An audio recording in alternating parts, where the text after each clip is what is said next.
In the name of the one holy and undivided Trinity, amen.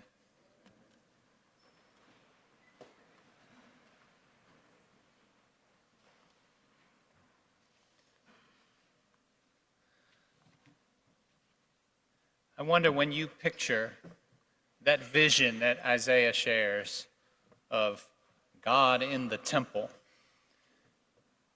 and you think about what you expect when you come here to this temple, what is it that we expect to encounter when we come here?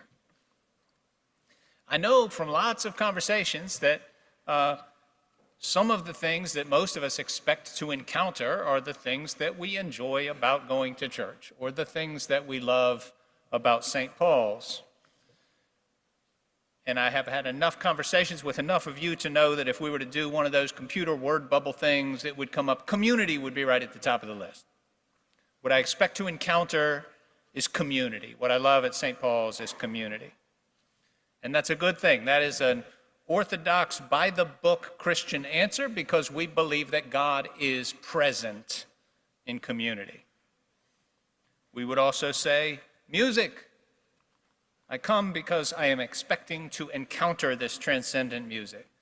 Some would say an opportunity to pray or reflect that I have a hard time making space for in the rest of my life. I even know that some of you who tend to come without spouses and families have said, this is time for me. It's quiet, it's reflective, it's prayerful. Some would say what I expect to encounter is something I can chew on. Give me something to think about. Maybe even something explained. Maybe some point of doctrine clarified. So some on any given Sunday morning, and right here, right now, some might be somewhat uncomfortable, especially if you're unfamiliar with the church, or you're not sure if church is for you, or you've never been here before. There might be some discomfort, but among most of you, you're pretty comfortable here, and you have some expectation that you're going to get what you came for. But this morning, we have in the scriptures two images of ones who are absolutely uncomfortable in their approach to the divine, Isaiah and Nicodemus. So I want to start with Isaiah, and I want to start with the smallness of Isaiah in this encounter with the divine. Now, I know everybody likes to skip to the end. Here I am, send me. That's the chorus of the hymn we always hear at ordinations. But I want to linger at the beginning of the Isaiah passage, because this setting is daunting. There are angels, there are deafening choruses of praise. It's scary in that temple. And it makes Isaiah feel unworthy. Isaiah says, I am a sinner and I live among sinners. Woe is me. So that image of approach to the temple, it not only pushes us out of the familiar experience of going to church, but it is in some ways exactly counter to the kind of experience that we spend a lot of time talking about trying to cultivate, which is a culture of comfort, a culture of welcome, a culture of joy. We have ushers who will tell you where the bathroom is. We have friendly people in the pews who will show you how to follow along the bulletin and how to find that, oh no, if it starts with S, it's in the beginning of the hymnal, not in the middle. It's confusing. We want everybody to be comfortable here. We talk about this when we talk about children's programs. We want the children to feel a sense of ownership, and we rejoice. On Wednesdays, when we see kids playing tag in here, we hope they don't crack their head open, but largely we say to ourselves, isn't it great that they know this is their space? All of those things are true and good, but none of it applies to Isaiah's vision of the temple. Isaiah has no sense of ownership in that temple. It is God's temple. And I want to stop and pay attention to one little image that's easy to skip over, but that is striking if we'll let ourselves notice it. The Lord was sitting on a throne high and lofty, and the hem of his robe filled the temple. Look at the hem of something that you are wearing. The hem of his robe filled the temple. That is a very big God. That is not a God one might even aspire to comprehend or describe. So my question this morning is, what would it feel like for us to approach worship expecting to encounter a mystery of that power and magnitude? The hem of his robe filled the temple. We often hear that God is not contained in the four walls of the church, but even when we say that, it sometimes comes with some sense of ownership. We know what we're doing here. We've made it comfortable and pleasant for God to be here. God likes it here. Sure, I'm sure God is doing some other things outside. What if we really experienced this space of prayer and community and worship viscerally as God's own space? That's the kind of humility that comes with some fear. It's daunting, that allows Isaiah to say at the end of his vision, "Send me. I have seen the King, the Lord of hosts." Nicodemus comes to his encounter in something of an opposite kind of direction. He is a Pharisee.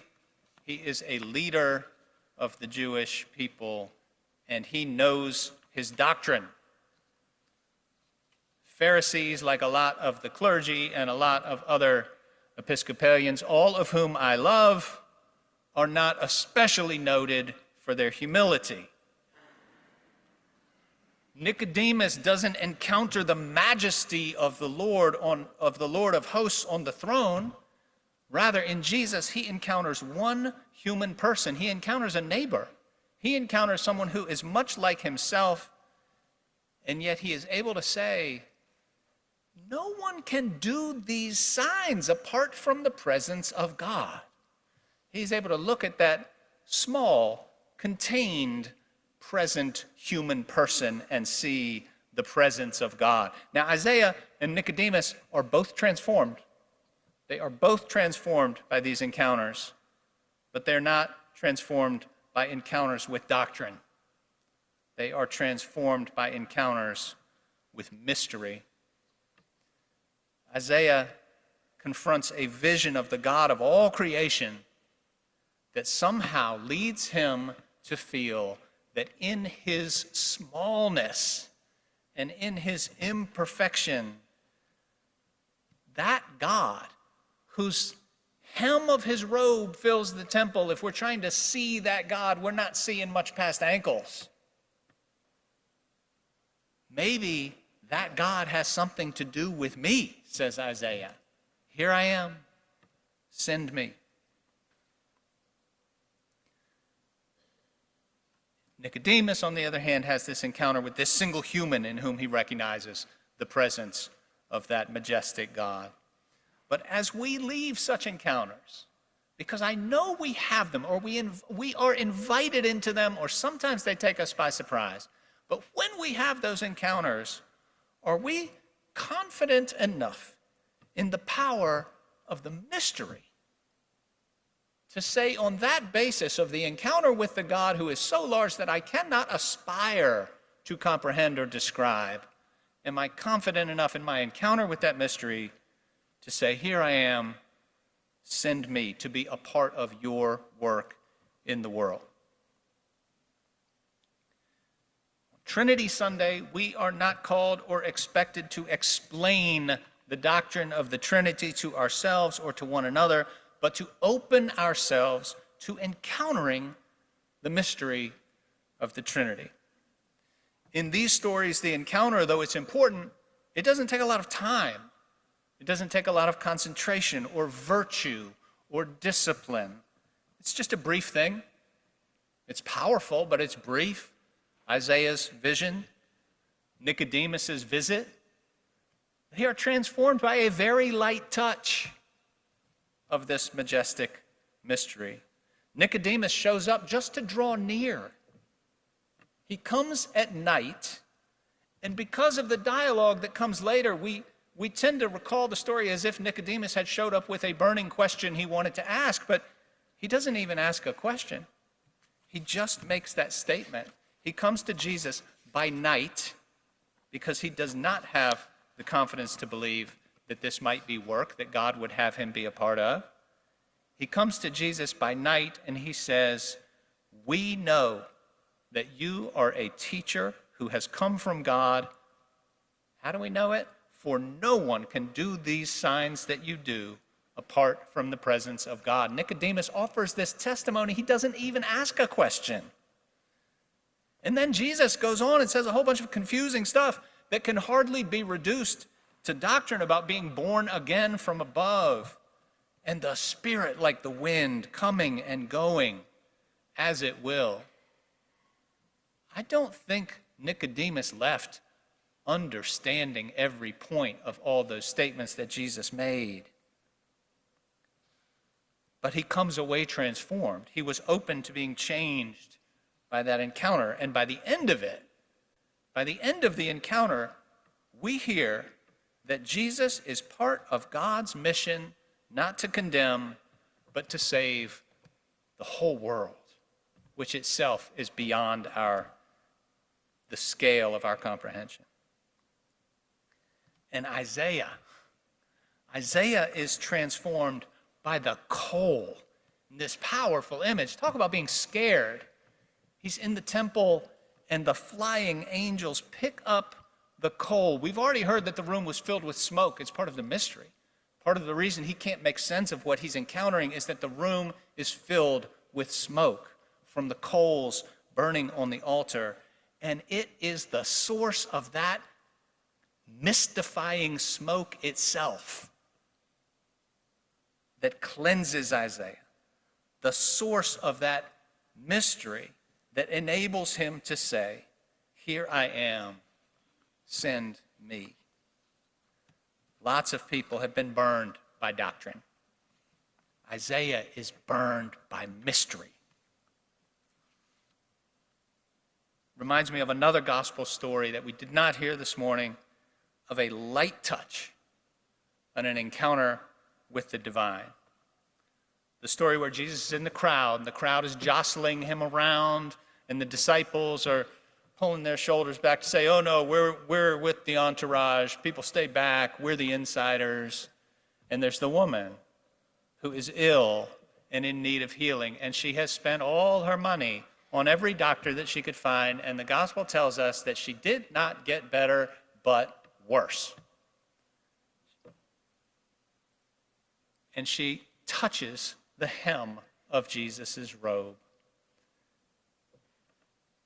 And she says that she believes that if she could only touch the hem of his robe, she would be healed. Her life would be transformed. Just the hem of the robe. May we all have the faith and the humility to be open to the possibility that we might be healed, that we might be transformed, that the whole world might be saved by the touch